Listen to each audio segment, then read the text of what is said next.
So I knew these shelves wouldn't always be in the garage, and since I wanted to make sure that they could easily be taken apart and get to another location, maybe down Bilco doors, basement steps, or somewhere else that didn't have a huge garage door. So these were built in sections, pre-framed out, and then installed on the 2x4s. That way we can collapse it and then move it somewhere else without having to basically rebuild the whole shelf. So in this video, I'm going to show you how you can easily disassemble and reassemble the shelf, as well as how easy it is to reconfigure the shelving positions. We're going to start by removing all the screws that are holding the top shelf on. Then we're going to remove the top shelf and set it aside out of the way. Your shelf height should already be marked on the 2x4s from when you installed it, but if it's not, now would be a good time to mark them so when you reinstall the shelves they're at the same height.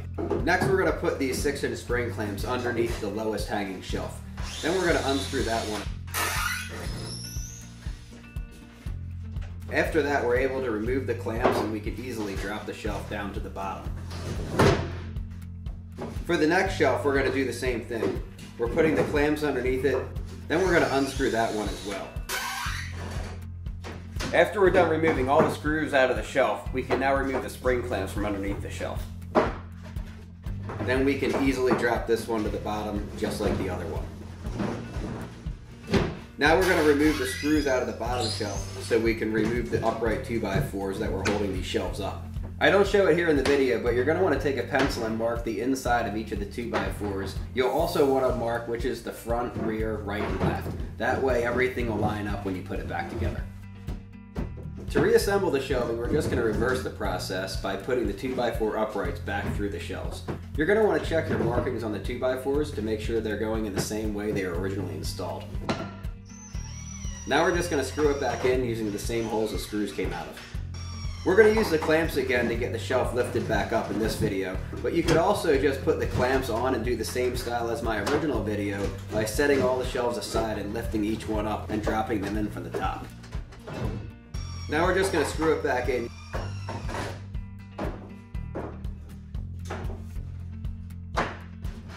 Same thing goes for the next shelf. We're going to get it set in position using the clamps by lifting it up and then screw it back in.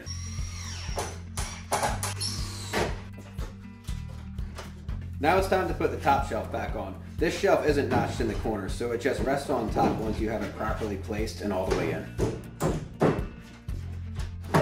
Last, we're going to put the screws back in the top shelf.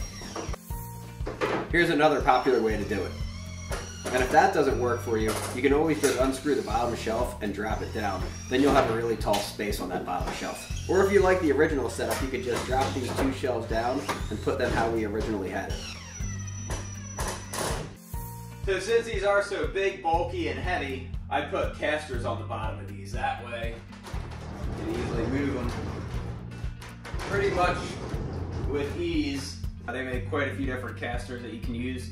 I just wanted something that would work for what I was doing and also be temporary. So I just took these. These are just tri-wheel. Whoa, thought that was gonna stay up.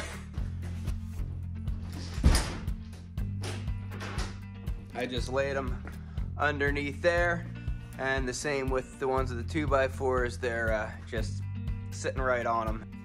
Thanks for watching. I hope this video helped you out. I'd be happy to answer any questions in the comments. If this video did help you out, please let me know in the comments. Like this video, share it with someone else to help them out, and subscribe to my channel so you don't miss other good videos like this.